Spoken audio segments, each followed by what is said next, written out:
Hello friends, வணக்கம். Welcome to my channel. எல்லாருமே எப்படி இருக்கீங்க? நான் ரொம்ப நல்லா இருக்கேன். இன்றைக்கி ரொம்ப ஹாப்பியாக இந்த வீடியோ ப்ரெசென்ட் பண்ணுறேன். அண்ட் நம்ம லாஸ்ட்டாக 100 days of money saving challenge போட்டிருந்தோம். அதில் part 1 50 days money saving challenge போட்டிருந்தோம். அதை பார்த்திங்கன்னா தேங்காட் எப்படியோ பல போராட்டங்களுக்கு பின் அதை கம்ப்ளீட் பண்ணிட்டேன். நான் கம்ப்ளீட் பண்ணியே 10 daysக்கு மேலே ஆச்சு.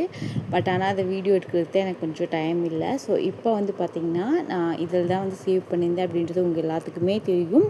சேவ் பண்ண போகிறது, ப்ரீ பிளானு, டெய்லி சேவ் பண்ணது, இதில் எப்படி பணம் நான் போட்டேன் எல்லாத்தையுமே நான் டீட்டெயிலாக வீடியோஸாக போட்டிருக்கேன். ரெகுலராக பார்க்குறவங்களுக்கு அது தெரியும். ஃபஸ்ட் டைம் பார்க்குற மாதிரி இருந்துச்சுன்னா கண்டிப்பாக நீங்கள் ரெஃபர் பண்ணி பாருங்கள். சேனலில் நிறைய வீடியோ நான் அப்லோட் பண்ணியிருக்கேன். ஓகே, இது எண்ண வேண்டியதே கிடையாது. ஏன்னா உங்கள் எல்லாத்துக்குமே தெரியும் 3000 தான் இதில் இருக்கும். ஃபஸ்ட்டு 50 days தான் 3000 சேர்த்தணும் அப்படின்றது நம்மளோட டார்கெட்டை நான் சக்ஸஸ்ஃபுல்லாக கம்ப்ளீட் பண்ணிட்டேன். பட் ஆனால் சக்ஸஸ்ஃபுல்லாக கம்ப்ளீட் பண்ணிட்டேன். பட் ஆனால் எந்த ஸ்ட்ரகுளுமே இல்லைன்னா மென்டலி ரொம்ப ஸ்ட்ரகிள் ஆச்சு. அதனால தான் கொஞ்சம் கேப்புமே விட்டுட்டேன். இப்போ கிடைக்கிற அமௌண்ட்டெல்லாம் கொஞ்சமாக எடுத்து தான் வச்சுருக்கேன் தனியாக. பட் ஆனால் எந்த சேவிங் சேலஞ்சோ எதுவுமே போடல. என்னன்னே தெரில, ஒரு மாதிரி டல்லாகிடுச்சு.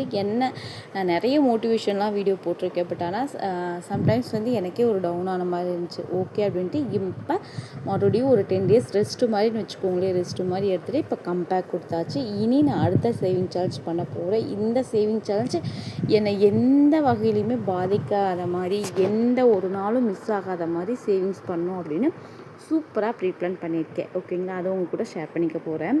அண்ட் அதே மாதிரி சேவிங்ஸில் நீங்கள் எப்போவுமே ஒரு விஷயம் ஞாபகம் வச்சுக்கோங்க. கண்டினியூட்டி அப்படின்றது முக்கியம். வாழ்க்கையில் நீங்கள் எந்த விஷயம் பண்ணாலும் அதை டெய்லியும் கண்டினியூவாக பண்ணுங்கள். அதுதான் மெயின் விஷயம். ஃபஸ்ட்டே மனசுக்குள்ளே 1000 கனவுகளை 1000 டார்கெட்டை போட்டுக்கிட்டு இது அப்படிலாம் இல்லாமல் ஃப்ளோவில் போங்க. அது இயற்கையோடு சேர்ந்து உங்களுக்கு அது வெற்றி நீங்கள் எதிர்பார்க்கறத விட அதிகமாக வெற்றி கொடுக்கும். அதுக்கப்புறம் எப்போவுமே பார்த்திங்கன்னா யோசிச்சுக்கிட்டே இருக்கிறது, இல்லை ஒரு விஷயத்தை இப்போ பண்ணலாமா அப்போ பண்ணலாமான்னு ஒரு சக்ஸஸான ஒரு மணி சேவிங் சேலஞ்ச் பண்ணுறீங்க, இல்லை ஒரு பிஸ்னஸ் பண்ண போகிறீங்க, இல்லை ஒர்க் பண்ண போகிறீங்க அப்படின்னாலும் அதில் இருக்க நெகட்டிவ் மட்டுமே மெயினாக கொண்டு உங்களை நீங்களே காரணங்களை உருவாக்குறது. ஒரு சேவிங் சேலஞ்ச் பண்ணுறீங்களா, பண்ண முடியலன்னா என்னால் இதாக பண்ண முடியும், என் ஹஸ்பண்ட் காசு கொடுக்குற காசு பற்ற மாட்டேங்குது அப்படின்னு காரணங்களை மட்டுமே தேடுறது. ஸோ தயவுசெய்து அந்த ஒரு பழக்கத்தை வச்சுக்காதீங்க. பண சேமிப்பு அப்படின்றது மட்டும் கிடையாது, வாழ்க்கையில் எந்த முன்னேற்றமுமே இருக்காது. நம்ம அப்பா அம்மா இப்போ நம்மளை ஒரு லெவலில் வச்சுருந்தாங்க அப்படின்னா ஒரு 500 எடுத்து நம்மளுக்கு கொடுக்கும்போது அவங்களுக்கு அது பெரிய காசாக இருந்திருக்கும். இன்றைக்கி நம்ம பிள்ளைங்களுக்கு 500 செலவழிக்கிறது நமக்கு ஒரு ஓகே அப்படின்ற மாதிரி தோணும். ஸோ இதுதான் ஒரு வளர்ச்சி. அப்படி இருக்கும்போது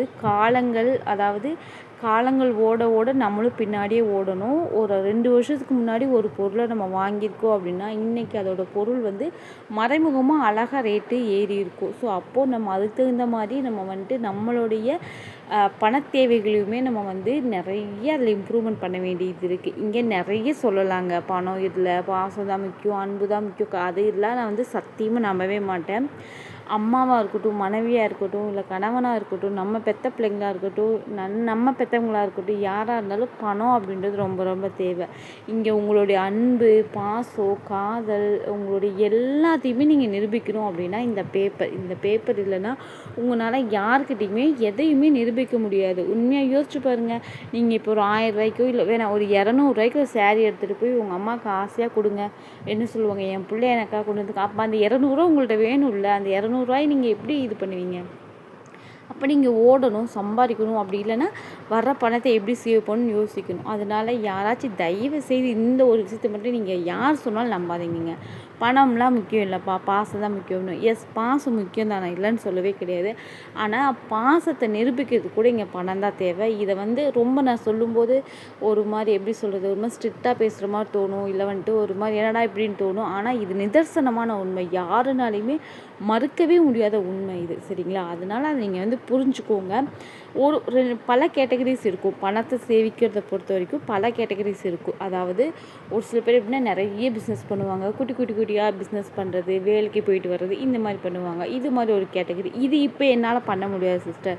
வெளியில் வேலைக்கு போகிறதோ இல்லை வந்து என்னால் பிஸ்னஸ் கூட பண்ண முடியாது அப்படின்போது ஃபஸ்ட்டு உங்கள் கையில் வர பணத்தை, அதாவது முதல் நம்மள்ட்ட இருக்கிற பணத்துக்கு மதிப்பு கொடுத்து அதை எப்படி கரெக்டான முறையில் யூஸ் பண்ணுறோமோ அதை பொறுத்து தான் இந்த பிரபஞ்சம் நமக்கு இன்னும் எவ்வளோ கொடுக்கலாம், இவங்கள்ட்ட கொடுத்தா கரெக்டாக இருக்குமா, இது எல்லாமே நடக்கும். ஓகேங்களா? நீங்கள் வந்து உங்களுக்கு எதாச்சும் நடக்கக்கூடிய எல்லாத்தையும் ரிலேட் பண்ணி பார்த்தீங்கன்னா இது எல்லாமே உங்களுக்கு வந்து அது வந்து உண்மையை புரிய வைக்கும். ஓகேங்களா? ஸோ கண்டபடி செலவழிக்கிறது இல்லை வந்துட்டு ரொம்ப எப்படி சொல்கிறது, ஒரு வரைமுறை இல்லாமல் பணத்தை வந்து செலவழிக்கிறது பண்ணுறது, கடனை வாங்கி கடன் அடைக்கிறது, இந்த மாதிரி தயவுசெய்து பண்ணாதீங்க. அப்புறம் அதேமாதிரி லேடிஸ் சொல்லக்கூடிய இல்லத்தரசி, எஸ்பெஷலி ஒர்க் பண்ணாமல் இல்லத்தரசியாக இருக்கக்கூடிய பல பேர் வைக்கக்கூடிய ஒரு குற்றச்சாட்டு என்ன தெரியுங்களா, என்னுடைய கணவர் என்கிட்ட பணம் கொடுக்க மாட்டாருக்கா, எல்லாத்தையும் வாங்கிக்கிட்டு கொண்டு வந்து கொடுத்துட்றாரு அப்படின்றது சொல்கிறாங்க. உங்களால் முடிஞ்ச முயற்சியை பண்ணுங்கள். அவங்க அப்படி தான் இருக்காங்க அப்படின்னா எல்லா கணவர்களும் ரொம்ப அரக்கத்தனமாக ரொம்ப அந்த மாதிரிலாம் இருக்க மாட்டாங்க. அப்படி இருக்கிற கண்டிப்பாக அவங்களுக்குன்னு எப்படி சொல்கிறது, அவங்களுக்குன்னு ஒரு ஏதாவது ஒரு குணம் இருக்கும். ஒரு அவங்களோட அன்பையும் உங்களை வெளிப்படுத்துகிற விதம் ஏதாவது ஒன்று இருக்கும். நான் சொல்கிறது புரியும்னு நினைக்கிறேன். அதை நீங்கள் எடுத்துக்கோங்க. அப்படி எதுவுமே கொடுக்கலன்னா ஸ்ட்ரெயிட்டாக கேளுங்க. எனக்கு வாரம் ஒரு 50 ரூபா கொடுப்பா, எனக்கு இப்படி இருக்குது அப்படின்றத கேளுங்க. அந்த கேட்குற நேரம் அப்படின்றது கொஞ்சம் காமாக ஒரு மாதிரி ஸ்ட்ரிக்டாக இல்லாமல் ஒரு ரியாலிட்டியை புரிய வச்சு கேளுங்க. ஸோ கோவப்படுறது, ஆத்திரப்படுறது இதனால் வந்து ஒன்றுமே ஆக போகிறது கிடையாது. இங்கே நிறைய பேர் ஏன்னா ரீசெண்ட் டைமில் பார்க்குறேன். இப்போ நான் வந்து பிஸ்னஸ் பண்ணுறேன் அப்படின்றபோது, ஒர்க் பண்ணுறேன் அப்படின்றபோது எல்லா சுற்றி இருக்கும்போது பார்க்கும்போது என்னடா ஏதோ குறை சொல்லிக்கிட்டே இருக்காங்க. என்னடா இது பண்ணுறாங்க அதை பண்ணுறாங்க அப்படின்றபோது ஸ்டில் அவங்க அதுக்கு உண்டான முயற்சி கூட எடுக்க மாட்டுறாங்க. எடுக்கிறதுக்கே வந்து அவ்வளோ சோம்பேறித்தனம். பட் ஆனால் ஓகே, அந்த சோம்பேறித்தனம் இருக்குது, உன்னால் முடியலன்னா ஓகே. பட் அதை மற்றவங்க மேலே ஒரு பொறாமையாக காட்டுறது இல்லை வந்துட்டு ஒரு எப்படி சொல்கிறது விரக்தியாக காட்டுறது, இது எல்லாமே தப்பு. நம்ம சரி பண்ணிக்கணும். நம்மளை வந்து கண்ட்ரோல் பண்ணிக்கணும். நம்ம லைஃப் மேலே நமக்கு அக்கறை இருக்கணும். நம்ம பேச்சை கேட்கணும். நம்ம மனசு நம்ம கண்ட்ரோலில் இருக்கணும். நம்ம ஆசையை நம்ம கட்டுப்படுத்தணும். இப்படி நம்மளே நம்மளை கண்ட்ரோல் பண்ணுன்ற போது நம்ம பெற்ற பிள்ளைங்களையோ இல்லை நம்ம கணவனையோ இல்லை நம்மளை சார்ந்தவங்கள நம்ம எப்படி கண்ட்ரோல் பண்ண முடியும், இல்லை எப்படி நமக்கு பேச்சை கேட்பாங்க யோசிச்சு பாருங்கள். நம்ம பேச்சை கேட்க மாட்டோம் அப்படின்ற போது நம்மளோட அந்த செல்ஃப் கண்ட்ரோலே நம்மள்ட்ட இல்லைன்ற போது நம்ம மற்றவங்களை கண்ட்ரோல் பண்ணவும் முடியாது. இல்லை அவங்க நம்ம கண்ட்ரோல் இருக்கும்னு நம்ம எக்ஸ்பெக்ட் பண்ண முடியாது. சரிங்களா? அதனால் பணம் சேமிப்பு அப்படின்றது ரொம்ப ரொம்ப முக்கியம். இது எப்போவுமே ஏதோ சொல்லுவாங்கள்ல, தூக்கத்தை எழுப்பி கேட்டால் கூட இதை நான் வந்து 100% சொல்லுவேன். சரிங்களா? ஏன்னா ரீசெண்ட் டைமில் வந்து ஒரு சிஸ்டர்லாம் என்கிட்ட 6 மாதமாக கேட்குறாங்க. அதாவது சிஸ்டர் எனக்கு ஹேர் ஆயில் பிஸ்னஸ் பண்ணணும் ஆசை, ஹேர் ஆயில் பிஸ்னஸ் பண்ணணும் ஆசை. பண்ணி தான் பாரும்மா, 1000 ரூபா நஷ்டமே ஆகட்டுமே, ஆனால் ஆகிட்டு போட்டுமே, எவ்வளோ ஹாஸ்பிட்டலுக்கு காசு போகிறோம். ஏன்னா நான் என்ன சொல்கிறேன்னா, நான் நஷ்டம் ஆகணுன்றதுக்காக சொல்ல கிடையாது. பட் நான் சொல்கிறத புரிஞ்சுக்கோங்க. இது அவங்க மனசுக்குள்ளே ஒரு அழுத்தலாகவே இருக்குது. நான் சொல்லுவேன், சிஸ்டர் நீங்கள் 6 மாதமாக கேட்டுட்ருக்கீங்க, நீங்கள் கேட்டதுக்கப்புறம் என்கிட்ட ஒரு 10 15 பேர் ரீசேலர் வந்துட்டாங்க. ஒரு துணிவு இல்லை. அதாவது ஒரு 1000 ரூபா போனால் போகுது அப்படின்ற மாதிரி நீங்கள் இந்த பிஸ்னஸ்ன்னு கிடையாதுங்க. நான் ஆயில் பிஸ்னஸ் என்னோடய பிஸ்னஸ் நான் சொல்லவே வரல. பொதுவாக ஒரு 4 பிள்ளைங்களுக்கு சொல்லி நான் நல்லா சொல்லி கொடுப்பேன். இந்த மாதிரிலாம் அவங்க கேட்குறாங்க என்கிட்ட. அவங்க மனசுக்குள்ளே 1000 இருக்குது. அதாவது என்னென்னா, நான் வந்து டியூஷன் எடுக்காமல் யோசிக்கிறேன் சிஸ்டர், இல்லை நான் வந்து நைட்டி வாங்கி சேல் பண்ணேன். இதை வந்து என்கிட்ட சொல்கிறாங்க. எவ்வளோ நாள் சொல்லிட்டு இருக்காங்கன்னா கிட்டத்தட்ட 6 மாதம் சொல்லிட்டு இருக்காங்க. உங்கள்கிட்ட கூட ஆயில் வாங்கி சேல் பண்ணலாமான்னு யோசிக்கிறேன் சிஸ்டர். இந்த மாதிரி நிறைய யோசிக்கிறாங்க. யோசித்த நேரத்துக்கு இந்நேரம் ஒரு 2 பிள்ளைங்களுக்கு டியூஷன் எடுத்து சொல்லியிருந்தவங்க கூட வந்து ஒரு எப்படி சொல்கிறது ஒரு ஒரு இப்படி ஒரு சப்போர்ட்டிவ் இன்கம் மாதிரியோ இல்லை அவங்களுக்கு ஒரு மைண்டுனா ஃப்ரீயாக இருந்திருக்கும். எதையோ ஒரு சாதித்த உணர்வு இருக்கும். சின்ன சின்ன சந்தோஷங்கள் அப்படின்றது மோட்டிவேஷனுக்கு ரொம்ப ரொம்ப முக்கியம். எதையுமே வந்துட்டு பார்த்திங்கன்னா ஒரு 2 பிள்ளைங்க தானே, 2 நாள் ஆகும். ஸோ அந்த 2 பிள்ளைங்க போய் 2 பிள்ளைங்க அவங்க ஃப்ரெண்ட்ஸை கூப்பிட்டு வருவாங்க. இந்த அக்கா நல்லா சொல்லிக் கொடுக்குறாங்கடா, ரொம்ப வந்து புரியுற மாதிரி சொல்லிக் கொடுக்குறான்ற போது இப்படி தான் க்ரோத் ஆகும். எடுத்தோன்னே ஒரு 50 பேத்துக்கு நான் டியூஷன் சேர்ந்தால் தான் நான் எடுப்பேன் டியூஷனு. என்கிட்ட ஒரு 50 கஸ்டமர் இருந்தால் தான் நான் பிஸ்னஸ் பண்ணுவேன்னா அதை என்றைக்குமே நம்ம ரீச் பண்ணவே முடியாது. கடைசி வரைக்கும் நம்ம எப்படி மற்றவங்கள பார்த்துட்டு பொறாமப்படுறது, ஆதங்கப்படுறது, யூடியூப்பில் வீடியோஸ் போடுறாங்க. ஐயோ, இந்த யூடியூப்பில் பார்த்திங்கன்னா யூடியூப்னு இல்லை, இன்ஸ்டாகிராமு அதுக்கப்புறம் வந்து பார்த்திங்கன்னா ஃபேஸ்புக்கு, ரீல்ஸ் இது மாதிரி எல்லாத்துலேயும் பார்த்திங்கன்னா இந்த பிஸ்னஸ் பண்ணுற உமன்ஸை கீழே வந்து அவ்வளோ கமெண்ட்ஸ். அது எல்லாமே அவங்களுடைய எண்ணங்கள் கிடையாது. அவங்களால ஒன்று பண்ண முடியல, அதை மற்றவங்க பண்ணும்போது அதனால் வந்துட்டு அதை வந்து அக்செப்ட் பண்ணிக்க முடியல. அப்படி இல்லைன்னா கூட அவங்க அதை பண்ணி அதில் சரியாக சக்ஸஸ் ஆக முடியாமல் இந்த மாதிரி தான் இருக்கும். ஓகேங்களா? நம்ம எந்த எண்ணத்தோட என்ன ஒரு நோக்கத்தோட நம்ம பண்ணுறோமோ அதுக்கு இந்த பிரபஞ்சம் 100% சப்போர்ட் பண்ணுங்க. இதோ என்னோட ஓன்லேயே நான் வந்து சொல்கிறேன். சரிங்களா? அதான் நல்ல எண்ணங்கள் அப்படின்றது ரொம்ப ரொம்ப ரொம்ப ரொம்ப முக்கியம். எண்ணங்கள், உங்களுடைய எண்ணங்கள் எந்த அளவுக்கு தூய்மையாகவும் ஒரு விஷயத்தை பார்க்குறது எந்த அளவுக்கு வந்து நீங்கள் வந்துட்டு ஒரு நேர்மையாகவும் ஒரு பாசிட்டிவாகவும் பார்க்குறீங்களோ அந்த பாசிட்டிவிட்டி அப்படி உங்களோட வாழ்க்கையில் பிரதிபலிக்கும். இது நிதர்சனமான உண்மை. அதனால் வந்துட்டு தயவுசெய்து குறைகளை மட்டுமே தேடாதீங்க. குறைகளோட நம்ம வந்து ஒரு முழுமை இருந்தால் தான் அதை நம்ம வந்து செய்யணும் அப்படின்னு நினைக்காதீங்க. ஒரு விஷயத்தை யோசிச்சு பாருங்களேன். ஒரு 5 லட்ச ரூபாய்க்கு நகை வாங்கணும்னு நினைக்கிறீங்க. நம்ம மிடில் கிளாஸ், நமக்கு இவ்வளோதான் வருமானம் வருதுன்னு நினைக்கிறீங்க. அப்போ என்ன பண்ணுறோம்? அந்த 5 லட்ச ரூபாய் சேர்த்துக்கு முயற்சி பண்ணுறோம். அந்த மாதிரி தான் பிஸ்னஸும், வேலைக்கு போகிறது, இல்லை ஃபேமிலி சம்பாதிக்கிறது எல்லாமே நமக்கு சின்ன சின்ன தடங்கல்கள் வரும், சின்ன சின்ன குறைகள் வரும், நிறைய சமாளிக்க வேண்டியது வரும், நிறைய பேசுவாங்க. எல்லாமே நம்ம ஒரு இடத்துக்கு போகிற வரைக்கும் தான். ஓகேங்களா? என்ன சொல்லுவாங்களோ, ஒரு பழமொழி பெரியவங்க சொல்லுவாங்க, காய்ச்ச மரம்னா கல்லடி போடும். அந்த மாதிரி. ஸோ நம்ம ஒரு இடத்துல சக்ஸஸ் ஆக ஆரம்பிச்சிட்டோம் அப்படின்ற போது தான் இந்த மாதிரியான வார்த்தைகள்லாம் வரும். இவங்க இப்படி பேசிட்டாங்க, அவங்க அப்படி பேசிட்டாங்கன்ட்டு ஒரு மூலையிலையோ இல்லை ஏதோ ஒரு சோகமான ஸ்டேட்டஸை வாட்ஸ்அப்பில் ஸ்டேட்டஸாக வச்சுக்கிட்டு அழுதுகிட்டே, இல்லை மற்றவங்க இதை பண்ணிட்டாங்க அதை பண்ணிட்டாங்க இதையே புலம்பிகிட்டு இருந்தோம் அப்படின்னு வச்சுக்கோங்களேன், கண்டிப்பாக எல்லாரும் சுற்றி இருக்கவங்க எல்லோரும் முன்னேறுவாங்க. நம்ம எந்த இடத்துல ஸ்டார்ட் பண்ணமோ அந்த இடத்த விட்டு ஒரு ஸ்டெப்பு கூட மூவ் ஆக மாட்டோம். நான் ரொம்ப ரொம்ப ஸ்ட்ரெயிட் ஃபார்வர்டாக பேசுகிறேன். தயவுசெய்து தப்பாக நினச்சிக்காதீங்க. ஏன்னா நிறைய வந்து எனக்கு இப்போ ரீசெண்ட் டைமில் நிறைய நான் பார்க்குறேன், நிறைய கேட்குறேன். ஸோ அதனால தான் வந்து சொல்கிறேன். நல்ல விஷயந்தான் சொல்கிறேன். சரிங்களா? மற்றபடி உங்களை வந்துட்டு எப்படி சொல்கிறது, திட்டணும் அந்த மாதிரிலாம் சொல்ல. உங்களை திட்டுறதுக்கு யாருக்குமே உரிமை கிடையாது. எனக்கு எப்படி ஒரு அந்த உரிமை அந்த மாதிரிலாம் எதுவுமே கிடையாது. நான் ரொம்ப ரொம்ப எப்படி சொல்கிறேன், ரொம்ப ரொம்ப காமாக சொல்கிறேன். பட் ஆனால் இதை புரிஞ்சுக்கோங்க, இந்த ரியாலிட்டியை புரிஞ்சுக்கோங்க. குறைகளோடு சேர்ந்து ஒரு மனுஷன் இருந்தால், இப்போ கணவர்னு இருந்தாருன்னா அவர்கிட்ட குறைகள் இருக்கும். நம்ம அவங்கள பார்த்து 4 குறை சொன்னோம்னா நம்மளை பார்த்து கை நீட்டி 40,000 குறை சொல்லுவாங்க. இங்கே குறைகள் இல்லாத மனிதரும் கிடையாது, தப்பு பண்ணாத மனுஷங்களும் கிடையாது. எல்லாத்தையும் நம்ம கற்றுக்கணும். எல்லாத்தையும் எப்படி சொல்கிறது, எல்லாத்தையும் அக்செப்ட் பண்ணிட்டு வாழணும். எப்படி சொல்கிறதுனா, குற்றம் பார்த்தால் சுற்றம் இல்லை. நம்ம எல்லாத்துட்டையும் இந்த குற்றம், என் ஹஸ்பண்ட் அதை கொடுக்க மாட்டாரு, என் ஹஸ்பண்ட் இதை பண்ணல, எங்கள் மாமியார் இதை பண்ணுறாங்க, நான் எல்லாருமே பண்ணுவாங்க. அதே இது அவங்க கேட்டாங்கன்னா அவங்க நம்மளை பற்றி 100 குறை இல்லை 1000 கூட சொல்லுவாங்க. அதனால் எப்படி சொல்கிறது, எல்லாத்தையும் அனுசரித்து ஏற்று வாழ கற்றுக்கோங்க. அதில் உங்களால் என்ன முடியுமோ அதை கற்றுக்கோங்க. உங்கள்கிட்ட வரக்கூடிய பணத்தை பக்குவமாக வச்சு செலவழித்து கொஞ்சம் உங்களுக்குன்னு சேமிப்பை வச்சுக்கோங்க. உங்கள் ஹெல்த்தை பார்த்துக்கோங்க. வந்து ப்ரிஃபரன்ஸ் வந்து நீங்கள் கொடுங்க. ஏன்னா நம்ம ஒரு ஃபேமிலியில் அம்மா, பெண்கள் அப்படின்றது ரொம்ப ரொம்ப முக்கியம். உங்கள் எல்லாத்துக்குமே தெரியும். எனக்கு அம்மா இல்லை, அதனால் நான் பண்ண ஸ்ட்ரகிள் ரொம்ப. அதனால தான் நான் சொல்கிறேன், பணமும் சரி உங்களுடைய ஹெல்த்தும் சரி ரொம்ப ரொம்ப ரொம்ப முக்கியம். இதை வந்து யாருக்காகவும் காம்ப்ரமைஸ் பண்ணவே பண்ணாதீங்க. சரிங்களா?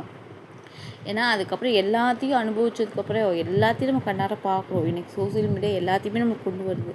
கஷ்டப்பட்டதுக்கப்புறம் ஐயோ அன்னைக்கு அதை பண்ணியிருக்கலாமே அப்படின்னு யோசிக்காதீங்க. ஃபைனலாக ஒன்று சொல்கிறேன், பணம் சம்பாதிக்கிறது எந்த அளவுக்கு ரொம்ப ரொம்ப முக்கியமோ அதே மாதிரி வரக்கூடிய பணத்தை சேமிக்கிறதையும் ரொம்ப ரொம்ப கற்றுக்கோங்க. சரிங்களா? ஓகே. இப்போ என்னோடய சேவிங் சார்ஜ் அடுத்து என்ன பண்ண போகிறேன் அப்படின்னா, ஒரு புக்லெட் மாதிரி நான் ரெடி பண்ணியிருக்கேன். இது ஓனாக எனக்கு ரெடி பண்ணது. நான் கஸ்டமைஸ் பண்ணி, நான் டிசைன் பண்ணி முழுக்க என்னோட மைனஸ் ப்ளஸ்ஸு, நான் எந்த இடத்துலலாம் சேவிங்ஸில் வீக் ஆவேன், எந்த இடத்துல அது வந்து என்னை வந்து டவுன் பண்ணும் இப்படின்னு எனக்குள்ளே கால்குலேட் பண்ணி, நீங்கள் சொல்கிறது நிறைய சப்ஸ்கிரைபர்ஸ் இல்லை வாய்ஸ் மெசேஜ் பண்ணுறது எந்த இடத்துலலாம் சேவிங்ஸில் அடி வாங்குகிறோம், எந்த இடத்துல வீக் ஆகி நம்ம பேக் ஆகிறோம் அப்படின்றது எல்லாத்தையும் யோசித்து ஒரு புக்லெட் ரெடி பண்ணியிருக்கேன். இது எனக்காக ஓனாக நான் ரெடி பண்ண புக்லெட்டு. இது வந்து பார்த்திங்க அப்படின்னா 50K 50,000 சேமிக்கிறதுக்கு உண்டான ஒரு புக்லெட்டு. இதை வந்து நான் ரெடி பண்ணியிருக்கேன். இது வந்து ஒரு ஸ்பைலர் மாதிரி ரெடி பண்ணியிருக்கேன். சரிங்களா? இது வந்து பார்த்திங்கன்னா ஒவ்வொரு பேஜாக வந்து ஒவ்வொரு அமௌண்ட்டு ஃபிக்ஸ் பண்ணி நான் ரெடி பண்ணியிருக்கேன். இது வந்து 6 மாத சேலஞ்ச் 5 அப்படிலாம் கிடையாது. எனக்கு ஒரு 12 பேஜ் இருக்குது. அந்த 12 பேஜில் இருக்க அமௌண்ட்டை நான் போட்டு முடிச்சிட்டேன்னா 50,000 என் கையில் வரும். ஓகேங்களா? இப்படி தான் நான் வந்து மைண்டில் ஃபிக்ஸ் பண்ணி இந்த புக்லெட் ரெடி பண்ணியிருக்கேன். பார்க்கும்போதே அவ்வளோ ஒரு ஹாப்பியாக இருந்துச்சு. நான் வந்து அந்த வீடியோ உங்களுக்கு நான் ஷேர் பண்ணியிருக்கேன். வீடியோ லாஸ்ட்டில் பாருங்கள். ஸோ பார்க்கும்போதே எனக்கு அவ்வளோ ஒரு ஹாப்பியாக இருந்துச்சு. அந்த புக்லெட்டை ரெடி பண்ணும்போதே ரொம்ப ரொம்ப மோட்டிவேஷனாக இருந்துச்சு. எனக்கு பிடிச்ச இந்த 20 ருபீஸ் நோட் இருக்கு இல்லையா, அந்த கலர் காம்பினேஷன் தான் ரெடி பண்ணியிருக்கேன்.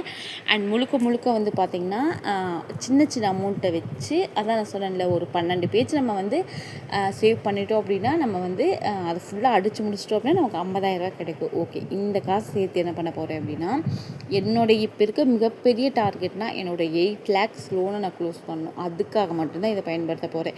அப்புறம் எதுக்கு சிஸ்டர் இந்த சேலஞ்ச் பண்ணுறீங்க, மந்த்லி 2000 3000 எடுத்து வைக்கலாமே அப்படின்னா, அது வந்துட்டு ஒரு ஃபிக்ஸ்டான அமௌண்ட்டு என்னால் எடுத்து வைக்கிறதுக்கு வாய்ப்பே கிடையாது. அதனால தான் 50 ரூபா 100 ரூபா 200 ரூபாயா எடுத்து வச்சு இந்த ஒரு அச்சீவ்மெண்ட்டை பண்ணி நான் வந்து பே பண்ணணும் அப்படின்ற உங்கள்கிட்ட வந்து சேலஞ்சாக பண்ண போகிறேன்.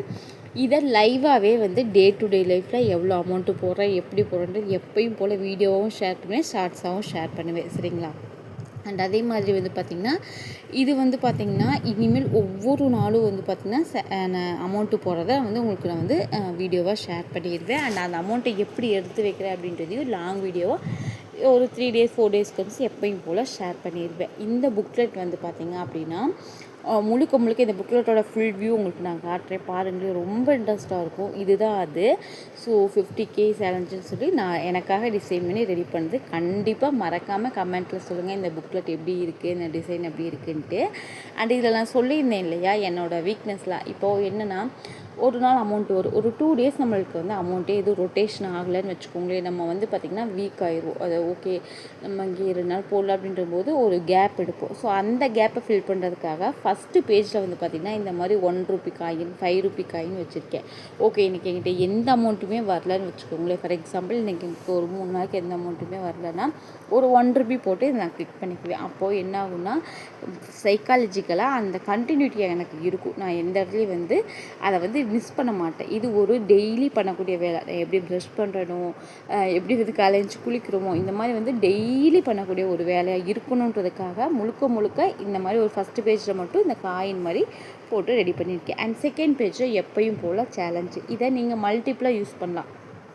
ஃபார் எக்ஸாம்பிள் இப்போ மந்த்லி சேலஞ்ச் நான் 2000 ஃபாலோ பண்ணுறேன்னா எழுதிக்கிட்டு இந்த மாதிரி வந்து இந்த இதை ஃபுல்லாக இந்த மந்த்து முடிக்கணும், செகண்ட் பேஜ் அந்த மாதிரி பண்ணிக்கலாம். இல்லை ஃபாஸ்ட்டாக நீங்கள் சேவ் பண்ணணுனாலும் பண்ணிக்கலாம். ஸோ இந்த மாதிரி தான் இந்த புக்லெட் வரும். அண்டு ஒரு பேஜ் வந்து பார்த்திங்கன்னா இந்த மாதிரி ப்ளைனாக வந்துருக்கும். இதில் உங்களுடைய பட்ஜெட்டு, வரவு செலவு கணக்கு, நீங்கள் பர்சனலாக சேவ் பண்ணுறது இந்த மாதிரி நீங்கள் எழுதிக்கலாம். அண்ட் அதே மாதிரி இந்த சைடு வந்து பார்த்திங்கனாலும் பிளாங்காக தான் விட்டுருப்பேன். இது எல்லாமே உங்களோட அடுத்தடுத்த பிளான்ஸ் ஏதாவது நோட் பண்ணி வைக்கணும். அதாவது ஃபினான்ஷியல் ரீதியாக சொல்கிறேன், ஏதாவது நோட் பண்ணி வைக்கணும். ஓகே, நான் இதை முடிச்சு வந்து இந்த டைமில் வந்து இவ்வளோ கிராம் வாங்கியிருக்கேன், இதை பண்ணணும், இந்த மாதிரி எழுதி வைக்கிறதுக்கு இந்த ஒரு பேஜ் ரொம்ப ரொம்ப ஹெல்ப்ஃபுல்லாக இருக்கும். ஸோ இந்த ஒரு புக்கு நம்ம கையில் இருந்துச்சுனாலே நம்மளோட எல்லா சேவிங்ஸையும் கொண்டு வந்துடலாம். ஸோ இனிமேல் மந்த்லி சேவிங், புது நோட் சேவிங் எல்லாத்தையுமே இதில் தான் கொண்டு வர போகிறேன். அண்ட் அதே மாதிரி இந்த இது உங்களுக்கு இந்த புக்லெட் வேணும்னு நினச்சிங்கனாலும் சேல்ஸுக்கும் கொடுக்கறதுக்கு ரெடியாக இருக்கேன். ஆல்ரெடி ஒரு 2 இது வந்து ஃப்ரெண்ட்ஸுக்கு ரெடி பண்ணி கொடுத்துருக்கேன். முழுக்க எனக்கு அதான் ரெடி பண்ணேன். என் ஃப்ரெண்டை கூட்டிகிட்டு தான் போனேன். போய் ப்ரிண்ட் அவுட் எடுத்ததுக்கப்புறம் அவங்களுக்கு ரொம்ப பிடிச்சிச்சின்னு சொன்னாங்க. சரின்னு சொல்லிட்டு அவங்களுக்கு 2 ரெடி பண்ணி கொடுத்தேன். அப்போ அவங்க சொன்னாங்க, இதை ரெடி பண்ணிட்டீங்க, இதில் எப்படி நான் அமௌண்ட்டு போடுறது, எனக்கு அமௌண்ட் போடுறதுக்கு உண்டியல் வேணுமென்னு கேட்டாங்க. ஸோ அப்போ தான் வந்து பார்த்திங்கன்னா இந்த மாதிரி ஒரு பவுச் வாங்கணும். இந்த பவுச்சுமே வந்து நீங்கள் யாருக்கா ஆர்டர் இது வந்து உங்களுக்கு வேணும்னா இந்த பவுச்சுமே வந்து பார்த்திங்கன்னா நான் கொடுத்துருவேன் செட்டாக. கூட வந்து பார்த்திங்கன்னா ஒரு பிங்க் கலரில் ஸ்கெட்சும் கொடுத்துருவோம். சரிங்களா? கொடுத்ததுக்கப்புறம் வந்து பார்த்திங்கன்னா இதுக்குள்ளே நீங்கள் அந்த ஸ்கெட்சை வச்சுட்டு நீங்கள் டெய்லி ஒரு 50 ரூபா போடுறீங்கன்னா ஸ்ட்ரைட் அவுட் பண்ணி இந்த பவுச்சில் போட்டுட்டு நீங்கள் க்ளோஸ் பண்ணி வச்சிடலாம். இன்கேஸ் நீங்கள் சர்ப்ரைஸாக சேவிங்ஸ் பண்ணுறீங்கன்னா கூட இது உங்களுக்கு ரொம்ப ஹெல்ப்ஃபுல்லாக இருக்கும். ஏன்னா இதை அப்படியே க்ளோஸ் பண்ணி வச்சுட்டு நீங்கள் ஒரு சுடிதாருக்குள்ளேயோ இல்லை ஒரு சாரீக்குள்ளேயோ வச்சிடலாம், யாருக்குமே தெரியாது. அண்ட் எண்ட் ஆஃப் த டே நான் சொன்ன மாதிரி இந்த 13 பேஜை நீங்கள் முடிக்கும்போது உங்கள் கையில் 50,000 இருக்காது, அதுக்கு மேலே தான் இருக்கும். ஏன்னா எப்போவுமே ஒரு த்ரில்லிங் சர்ப்ரைஸ் அப்படின்றது நமக்கு ரொம்ப ரொம்ப பிடிக்கும் இல்லையா? ஸோ நீங்கள் கூட்டி பார்த்தீங்கனாலும் கூட்டி பார்க்காம நீங்கள் வந்து சேவ் பண்ணுங்கள். ஏன்னா எண்ட் ஆஃப் த டே நீங்கள் ஒரு 12-13 பேஜை நீங்கள் முடிக்கும்போது உங்கள் கையில் வந்து பார்த்திங்கன்னா கரெக்டாக 50+, அதாவது 50,000க்கும் கொஞ்சம் அதிகமாக பணம் இருக்கும். இதை உங்களை சைக்காலஜிக்கலாக ரொம்ப ஹாப்பி பண்ணும். உங்களுக்கு ஹாப்பி ஹார்மோன்ஸ் அதிகமாக சுரக்கும். இதனால இதை வந்து மீண்டும் மீண்டும் நீங்கள் பண்ணுறதுக்கு விருப்பப்படுவீங்க. ரொம்ப இன்ட்ரெஸ்டிங்காக போகும் சேவிங்ஸு. நிறைய பேர் சொல்லிகிட்டே இருந்தீங்களே என்னால் என்ன பண்ணாலும் சேவிங்ஸ் பண்ண முடியலன்னு. அப்படி நீங்கள் நினச்சிட்டு இருந்தீங்கன்னா கண்டிப்பாக இந்த புக்லெட்டை வாங்கி ட்ரை பண்ணுங்கள். அண்ட் அதே மாதிரி இந்த புக்லெட்டை முழுக்க முழுக்க ஃப்ரீ ஷிப்பிங்கில் தான் நான் கொடுக்க போகிறேன். உங்களுக்கு இது வந்து பார்த்திங்கன்னா 320 ருபீஸ்க்கு நம்ம சேல் பண்ணுறோம். சேலை இப்போ தான் நான் ஸ்டார்ட் பண்ணுறேன். அண்ட் இன்னும் என்கிட்ட எந்த பீஸுமே கிடையாது. இப்போ தான் நான் ஸ்டார்ட் பண்ணுறேன். நீங்கள் ஆர்டர் கொடுத்ததுக்கப்புறம் தான் ப்ரீ புக்கிங் எடுப்பேன். முழுக்க முழுக்க வந்து பார்த்திங்கன்னா இதில் எந்த விதமான ஒரு மறைமுகமாக எதுவுமே கிடையாது. இது 320 ருபீஸ்க்கு நான் சேல் பண்ணுறேன். ஃப்ரீ ஷிப்பிங்கில் கொடுக்க போகிறேன். இந்த ஃப்ரீ ஷிப்பிங் வந்து பார்த்திங்கன்னா என்னுடைய கஸ்டமருக்காக மட்டும்தான். முழுக்க முழுக்க என்னுடைய சப்ஸ்கிரைபரும் என்னுடைய ஃபாலோவர்ஸ்க்கு மட்டும்தான் இந்த ஃப்ரீ ஷிப்பிங் ஆஃபர். கண்டிப்பாக நம்மளுடைய யூடியூப் பேஜை நீங்கள் சப்ஸ்கிரைப் பண்ணியிருக்கணும். அண்ட் அதே மாதிரி என்னுடைய 2 இன்ஸ்டாகிராம் ஐடி ஃபாலோ பண்ணியிருக்கணும். இந்த ஃபாலோவும் இந்த சப்ஸ்கிரைபர் மட்டும் இருந்துச்சுன்னா போதும்.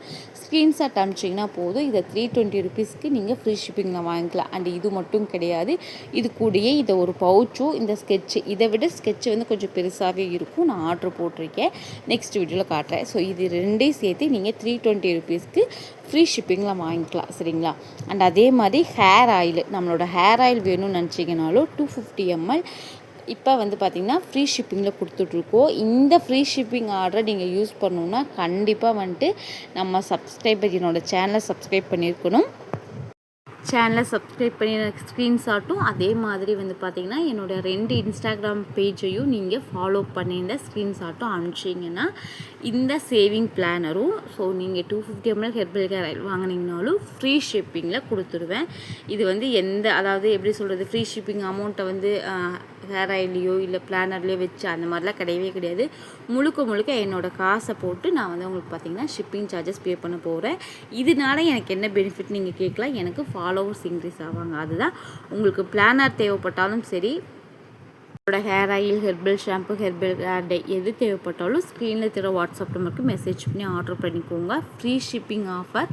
இது ரொம்ப ரொம்ப ஒரு நல்ல ஆஃபர். கண்டிப்பாக யூட்டிலைஸ் பண்ணிக்கோங்க. உங்களுக்கு இன்ட்ரெஸ்டிங்கான வீடியோ அல்லது இன்னொரு இன்ட்ரெஸ்டிங்கான கான்செப்டோட பேசலாம். Tata bye, see you, take care.